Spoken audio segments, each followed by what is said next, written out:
have so much to choose from to where they can't decide. So I pretty much help the undecided decide, because sometimes the decision is not a bad one or a good one. It's just a good one and a better one, probably one, right? And so I pretty much help them figure that out, find purpose, so they can continue to, or actually find their identity so they can actually operate in purpose. So that's one aspect of my career. Then my other career, currently I'm a case manager working for the state of Indiana, to where I help individuals who are on government assistance find job placements, ultimately a career, to where they can become self-sufficient and get off of government assistance. So overall, people person.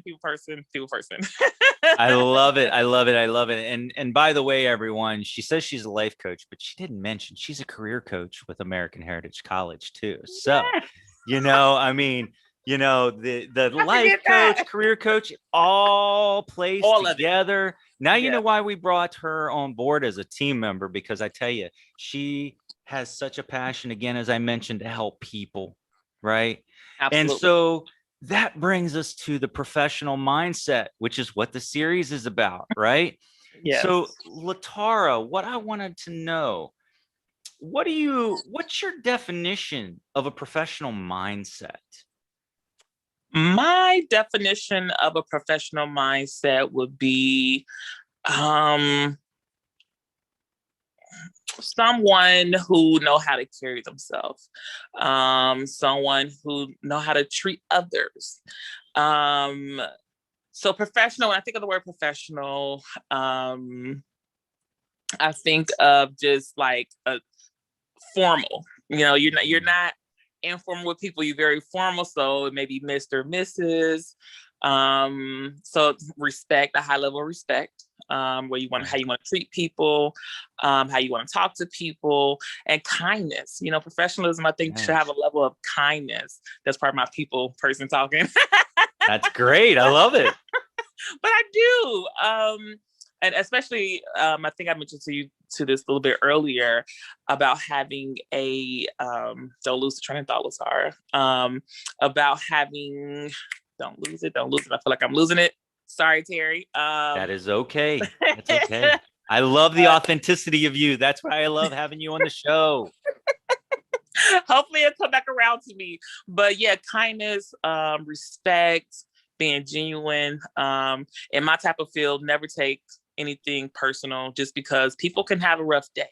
They can actually wake up on the wrong side of the bed. And I think it's my job to help them get off of that wrong side of the bed.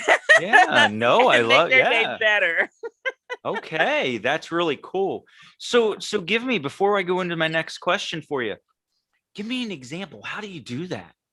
How are you able to take your mindset and spew that onto others, because you have such a positive energy? How do you do that? So, a great question. One way I think of it is, I refer myself as the thermometer. Nope, or thermostat. You mean the thermometer? Yes, instead of being a thermometer, I can't speak today. Be a thermostat, meaning I set the atmosphere, I set the temperature, I set the room around me. Of course, the thermostat or the thermometer is where you put in your mouth and it predicts your temperature. I don't let people predict who I am. I set the room, I set the atmosphere. So you could come in with your bad day, and that's okay, because I have a capacity and a heart to hear you out. Your mood may not change, but you should, I won't say change, like as far as to get to my level, but I feel like you should feel even relieved that, you know what? I'm glad to be around you, because you allow me to be me. Even in my frustration, you allow me to vent my heart maybe, or you didn't get upset that I was mad. No, because everyone is allowed to have a rainy day. I don't get a right to tell the rain to go away. Yeah. When it's not my rain. So I allow people to be themselves. But I would like, once you enter into my space, I would like for my energy to transfer to you, for you to leave. Once you leave my atmosphere, you like, I don't know why I was fussing earlier. I don't know what that was, but encountering LaTara, I feel so much better. So I think that's my outlook on it. You've given it to me. I feel your energy. So I love it, right? Because, I needed it. We're getting into the, we're getting into the end of this day, and it's it's one of those things. While I know that this will be showing at 11:30, which is the afternoon, so everybody's gonna be like, oh my gosh, what is he talking about? End of the day. Well, you never know. It could be my end of the day. Maybe I've been working since 2:00 in the morning. I don't know. Right. But anyway, right. That energy. Oh, thank you. I love it. So tell me, and this actually goes along with what you were just saying a little bit. How has the professional mindset played a part in your career? It has, I have to say, it really has played a big part. Because in the future, I want my own business, I want my own corporation, and, et cetera, et cetera. And so it's the things I've learned in my career. And, I think the main thing is the servitude of it. When you go work for someone else, you have to have a professional mindset, because especially if you want something of your own, you don't want somebody treating your own disrespectfully. So I think with that mindset, it's something like you want to be professional and good and show up to work on time, and not use the office printer for your own personal use. Yes. That sounds like something that's happened and you've witnessed it. Exactly, right? Absolutely. And I have to say, I've grown into this. I haven't always been the best professional. I used to have a tardy issue, and I really had to look into myself. I'm like, why do you run late? And of course, it came back, from looking at some, people who I grew up with, my mom, who just wasn't conscious Sorry, about Mom. time. Right. Sorry, Mom. Love you though. Who just kind of lacked that conscious of time, and it's to a lot of people, they just don't have that conscious. And I'm just like, so I had to kind of do some soul searching. And it's like, it's a muscle that you have to build. Like, you really have to work on it. You really have to be conscious of it. You like, okay. And so I began to work on it, because it just wasn't with job. It was like church. It was going to friend parties, and we know LaTara's going to be late. It's like it was just a very negative connotation that kind of was following me, and I didn't like that. I didn't want that, and so I began to work on it. And I'm telling you, I'm very much better at it than before, and that's something I'm proud of. And so again, I say, how you treat other people's businesses. Especially if I'm speaking to all those entrepreneurial, entrepreneurs out there. If you want your own business, think about how you're treating the company you're working with now. Think about that. It's because you're going to reap what you sow. Yes. So I believe in karma. So if you want good workers and dedicated workers and people who's going to be on time and dependable, be that person. Right. Be that person at the company that you're working now. And I think it's a certain level of pride too. Like, I pride myself in being an excellent worker. I want to make sure I'm getting my work done on time, coming back from lunch on time. Yeah. Just I think it's a level of excellence that comes from within. So yes, I'm gonna shut up, but yeah. No, you don't have to shut up, because those are all good points. And I'm hoping that people, and again, man, do I sound like a broken record when I have this series, because, I hope the people that listen and watch see that, there are many different commonalities that individuals that are on this show possess. Or also, I want people to understand that you can change.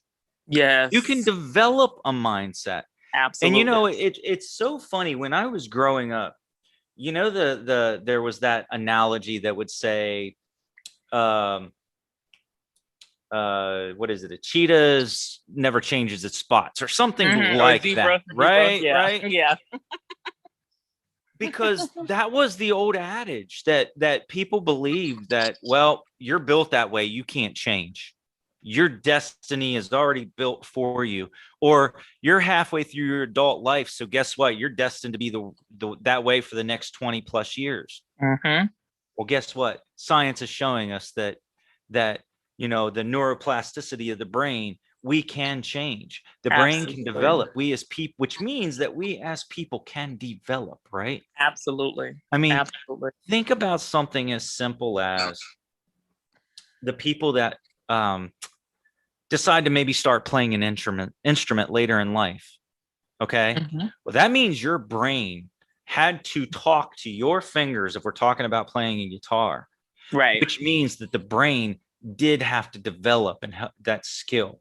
Absolutely. That hearing of that, right? That Mm-hmm. sound. And I guess where I'm going with that is I don't want people to think that depending on where they are in life, that they're stuck there. Absolutely. And the mindset that you spoke of, thank you so much, is so important to that, right? Yeah. And that's what I want people to learn when they listen to this series, that, yes, you guys are successful that I show on this show, or I have on this show. Yeah. But you weren't always that way, right? Right. I often talk about my flaws. I still have flaws. Look, I'm me too.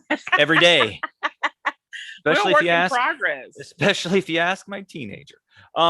So with that, let's move to the next question I have for you, which is, why do you think that the professional mindset, it's important for people to use in their daily life? Oh, that's another. I feel like it kind of ties in a little bit to what I was saying. Yeah. Especially if you want something of your own, do as unto others as you want done to yourself, right? That's kind of like biblical, right? But just in everyday life, I think with that kindness piece, like, I think we should be kind, to everyone. You don't know who's having a rough day. You don't know what people are experiencing. We just went through a whole pandemic. I mean, and we're still in a pandemic. Yes, even absolutely. though the vaccination is here, we're still in a pandemic. You know? Yeah. And so being kind costs you nothing. Yeah. It costs nothing, but it's so priceless. So it's invaluable to have. And so that professional mindset, I think also it goes back to having just a level of pride and honor within yourself. Because it's like an attitude. It's like you said, it's a mindset. It's how I treat others. That when I think of professional, that I think those are like some of the keywords. How you serve others. It's a servant attitude, not to where you're degrading yourself or making yourself small. But I think of the word honor, like you honor yourself that much to honor other people, and how you talk to them, how you speak to them, how you greet them. Those are it's very essential to your everyday life, because you never know who you're going to meet. You may meet a millionaire one day, and that person will remember you. I think the saying is, it's not people won't remember what you said, but they can remember how you made them feel. Yes. That is, listen, and that's so true. They may not remember what you said, but they can just remember the whole experience. I think that's one thing I want when people, when they encounter me, I want you to have the experience. I want you to experience my world, because that's what we're all like little worlds. I have a story, you have a story. And so when our worlds collide, it shouldn't be a big boom. Right. It should be a pleasantry, like, oh my God, it was such a pleasure meeting you. Like, yes, you're good people. Love it. Yes. Thank you. So what other passions do you possess? What do you have that you're just so passionate about?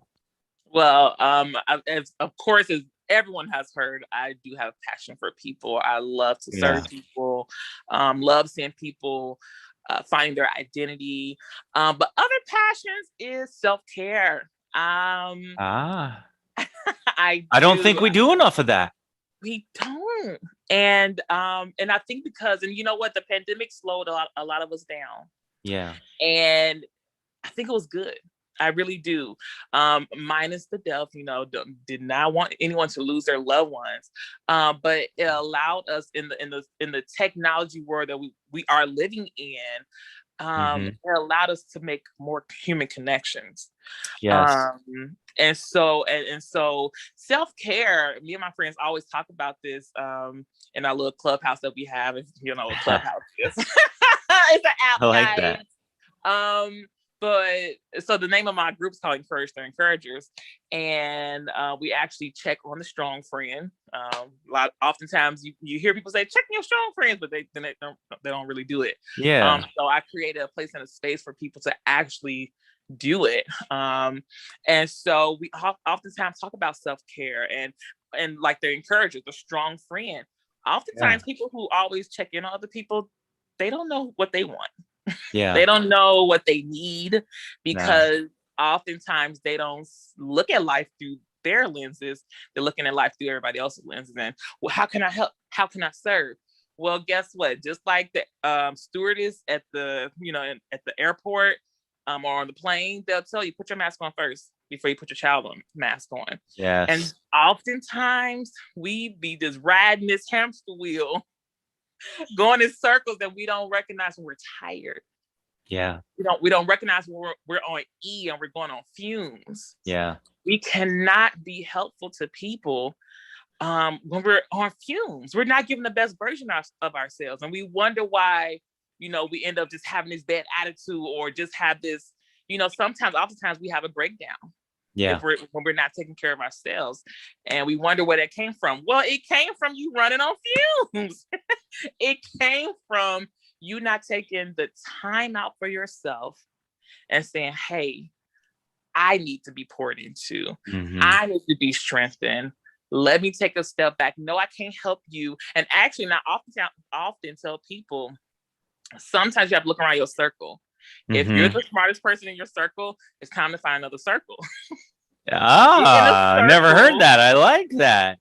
Yes, Terry. If you're in the circle. I mean, wait a minute. My circle in the working world, I hire people that are a lot smarter than me for a reason. Yes.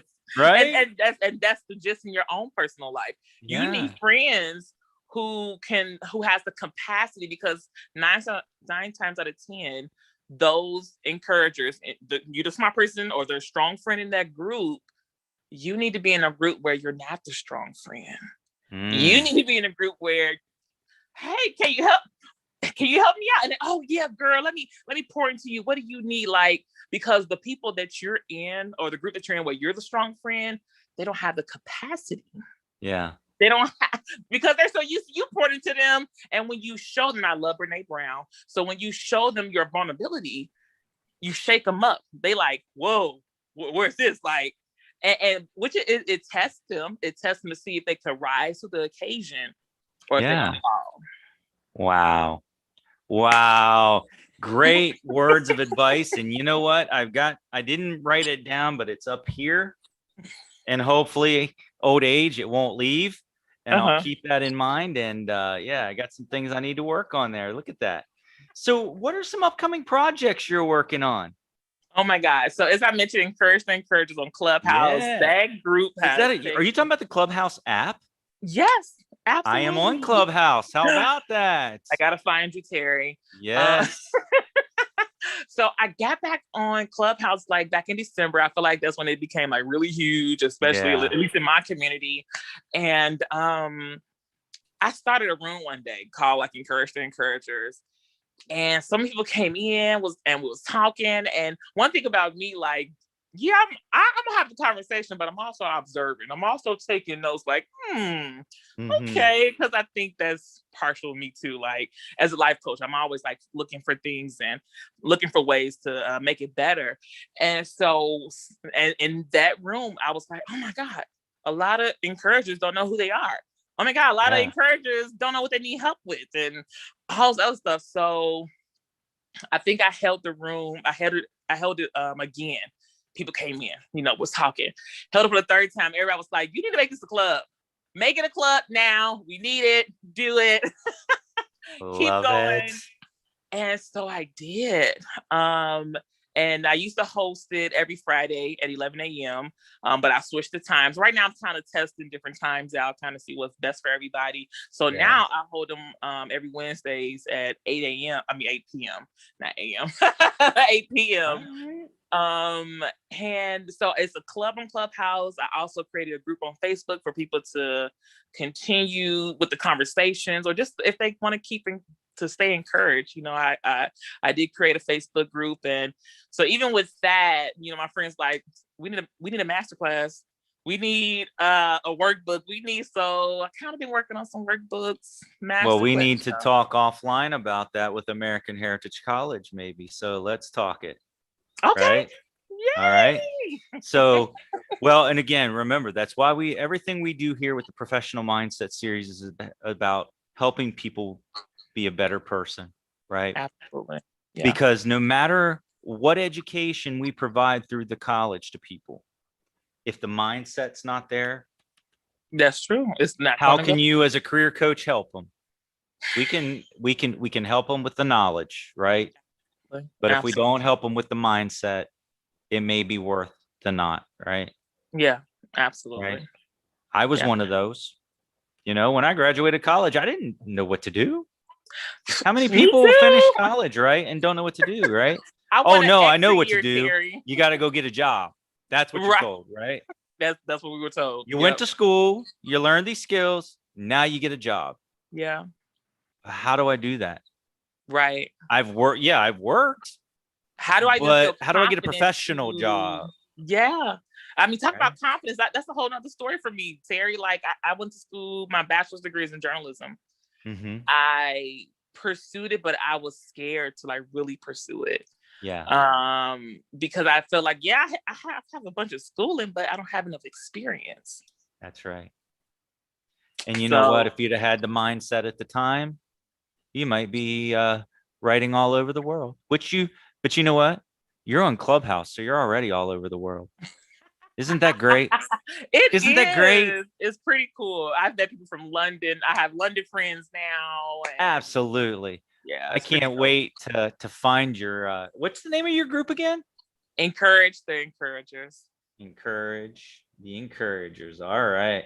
So everybody that's listening in, encourage the Encouragers. Yeah. That's awesome. If you're on Clubhouse, if you're not, check out the app. It's actually pretty cool. But I'm not here to promote Clubhouse. I'm here to talk with Miss LaTara right now. Now, Miss LaTara, my last question for you, because I know we're getting to the end of the show, is what is your life's mantra? What is your personal life statement? My personal life statement. I feel like I have so many, right? As a life coach. Well, we only have time for one. Okay? I know.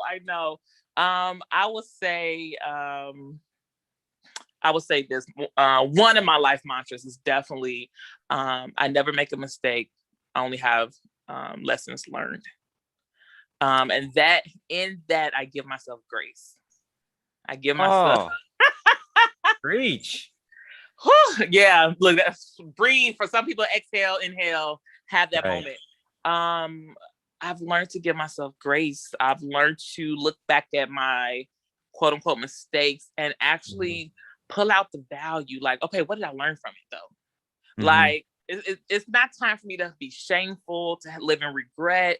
It is my time to examine, to assess the situation. Like, okay, you made that mistake, or you had that pitfall, you had that moment. What's the value? Pull out the value out of it, because I'm telling you, when you make a mistake and if you learn from it, you'll get value from it, and you won't get pity. When you have shame and and you have yet to look at it from a teacher point of view, I guess. You're always going to get the negativity from it. But if you look at it, it's like, well, what did I learn from it? What did that moment teach me? Then you get the value. Like, girl, I learned to look twice before I step, because I ain't gonna fall again. Like Right. that's how you kind of have that perspective. Like it's a shift in your perspective, definitely. Yeah. And so it's a lesson learned. I Yeah. don't make any mistakes in life. It's a lesson learned. Love it. I love it. I love it. I love it. And for all of you out there that are watching, listen, LaTara would love to be able to help you as one of our career coaches.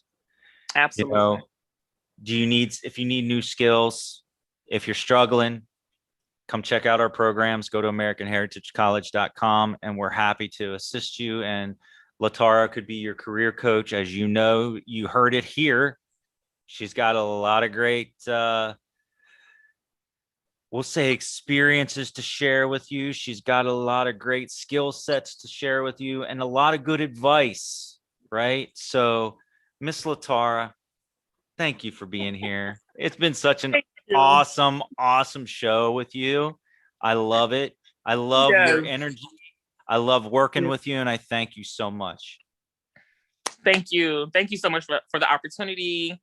I can't wait to continue to work with you and work with some of the new people that choose me. You know, I think it's an honor. There we go. Awesome. All right. Well, everybody out there, please take care and have a good one. Bye.